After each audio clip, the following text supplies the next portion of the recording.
এটা তো এটা আমার ১ম ফিল্ম। একটা আমেরিকান কনটেক্সট এ করা।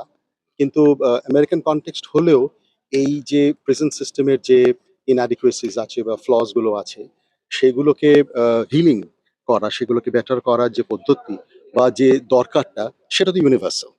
তো যদিও এরা আমেরিকান প্রিজনার্স, তাদের যে দুঃখ কষ্ট, তাদের যে চ্যালেঞ্জেস আছে to come back to life, সেটা এখানকার ক্ষেত্রেও অত্যন্তভাবে প্রযোজ্য। এবং এটা যে Satyajit Ray film and television institute এই ফিল্মটা দেখার পর যে ওদের ভালো লেগেছে এবং ওরা সিলেক্ট করেছে এবং আজকে এত মানুষের সামনে যে এটা দেখানো হলো, আমি ভীষণ কৃতার্থ and I am very happy about it. এতজন মানুষ এলেন, তারা সময় করে দেখলেন পুরো সিনেমাটা, এই বিষয়ে কি বলবেন? আমার যেটা ভালো লাগছে যে আমি তাদের কাছে যখন রিচ আউট করি, এটা যখন পাবলিকলি বলা হয়, এই যে একটা মেসেজটা তাদের কাছে গিয়েছিল এবং সেটা যে এসছেন, সেটা is a reflection of the fact যে এই মেসেজটা তাদেরকে টাচ করেছে। And it is very important that this message is carried on, because this is a very good healing process for this. কি বলবো, সব জড়িয়ে আমাদের শুভেন্দু এমন একটা জগতের সাথে পরিচয় করালো যেটা সম্বন্ধে আমি আগে কিছুই জানতাম না। এমনিতে আমার সিনেমা দেখতে ভালোবাসি ঠিকই, কিন্তু সিনেমার টেকনিক্যালিটি বা আর্টিস্টিক সাইড বা অন্যান্য যে সমস্ত ইয়ে আছে, ফিচার আছে, সেগুলো সম্বন্ধে আমি খুব ওয়াকিবহাল নই। কিন্তু দেখতে খুবই ভালো লেগেছে। এবং যেটা বললাম সেটা উম, এ, একটা দুটো সংযোজন করলে ভালো হয়, সেটা আমি শুভেন্দুকে বলেছি। সেটা হচ্ছে যে এই সিনেমাটা খুব নিউ ইয়র্ক স্পেসিফিক। অতএব যারা নিউ ইয়র্কের সমাজের সঙ্গে পরিচিত নয়, তাদেরকে একটু ব্যাকগ্রাউন্ডটা বোঝাতে পারলে, একটা ন্যারেটিভ একটু লিখে, ওটাকে কি বলে জানি না সিনেমার ল্যাঙ্গুয়েজে, ওরা লিখে মাঝে মাঝে প্রজেক্ট করলে বা গোড়ার দিকে প্রজেক্ট করলে একটা ভালো হতো আর কি। তাছাড়াও বোঝাই যাচ্ছে না তা নয়।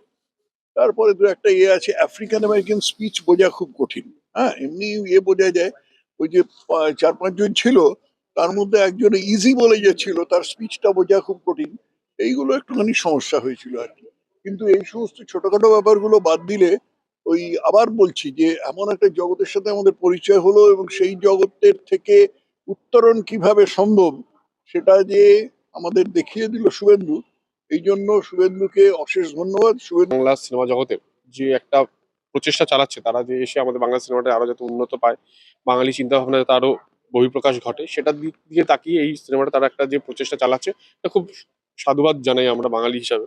আমরা চাই প্রবাসী বাঙালি যারা রয়েছেন তারা বাংলায় আসুন, এরকম সহযোগিতা নিয়ে এরকম বিভিন্ন সিনেমা বা ডকুমেন্টারি ফিল্মগুলো তৈরি করুন, বাংলার উন্নয়নের আপনারা পাশে থাকুন। আর এর থেকে বেশি কিছু সেরকম বলার নেই। প্রথমেই নামটা শুরুতে দেখবো, একজন উনি ডক্টর। তো সেরকম একজন ব্যস্ততম মানুষ যিনি দীর্ঘদিন বিদেশে আছেন, এবং তার তরফ থেকে তো এটাই এক্সপেক্টেড যে সোশ্যাল মেসেজ ক্যারি করার এমন একটা বিষয় নিয়ে উনি আজকে ডকুমেন্টেশন করলেন। আমার আলাদা কিছু বলার নেই, প্রচুর বিশিষ্টজনেরা আজকে এসেছিলেন এবং প্রত্যেকে শুভেচ্ছা জানিয়েছে। আজকে ঋতুপর্ণা দিয়ে আসতে পারেননি আমাদের প্রত্যেকের প্রিয় অভিনেত্রী ঋতুপর্ণা সেন, তিনিও কিন্তু ওনাকে শুভেচ্ছা জানিয়েছেন। তো এই শুভেচ্ছা বার্তা নিয়ে ওনার কাছে আরো আরো আমরা আশা করে থাকবো যে এরকম কিছু কাজ উনি আমাদের আরো দেবেন, এবং আমরা এরকম ডাক্তারবাবুদের কাছ থেকে এরকম অভিনব উদ্যোগ আরো আগামী দিনে এক্সপেক্ট করে থাকবো। কি যে আমি প্রথম দেখলাম ওনার এই ছবিটি, সবটাই ওনার।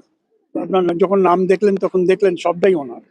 শুধু আমি ওনার একটা পারমিশন চাই যে আমরা এবছরে যে নতুন আবার শর্ট ফিল্ম ফেস্টিভ্যাল করছি, সেখানে ওনার একটা আমরা পারমিশন চাই।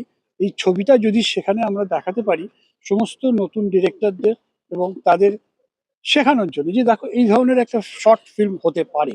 এবং এটা শুধু তো এখানকার নয়, শুধু তো যে হলিউডে তৈরি হচ্ছে তা বলে সেটা নয়। এইসব দেখেই তোমাদেরকে আরো শিখতে হবে। আমি আপনার পারমিশন পেতে পারি যে এটা যদি দেখাতে পারি, আমরা এইখানেই দেখাবো আমাদের যে ফিল্ম ফেস্টিভ্যাল আসছে সেইটাতে। Thank you, thank you. আর এই ধরনের ছবি আমি আজকে এবারে প্রথম দেখলাম।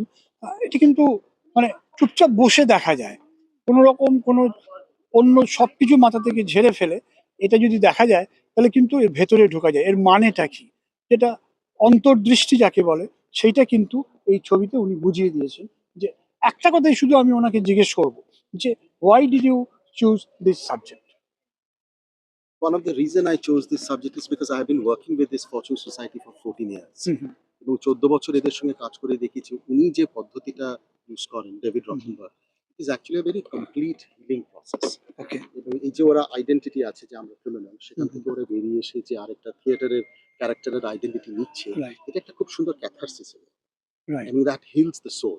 এটাও একটা নেশার মতো যে নেগেটিভিটি ভাবা, ফলে খুন করা, চুরি করা, ডাকাতি করা, অন্য দুষ্কর্ম করা, যাতে অন্যের ক্ষতি হয়, সেইটাকে চেঞ্জেবল জায়গায় এনে একটা পজিটিভ মানুষ তৈরি করা, এই যে মিশনটা নিয়ে কাজ করেছেন।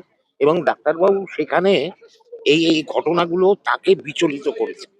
আমার কোথাও গিয়ে মনে হয়েছে ইন্ডিয়ান যে জেল, ওদের প্রত্যেককে দেখবে যে ডকুমেন্টারিটার মধ্যে আছে, ওদের জেলের সঙ্গে আমাদের জেলের তফাৎ হচ্ছে, আমাদের মেঝেতে শুতে দেয়, একটা চট বড় মোটা দেয়, একটা কম্বল দেয়, হ্যাঁ, বিছানার ঢাকার জন্য চাদরও দেয় না।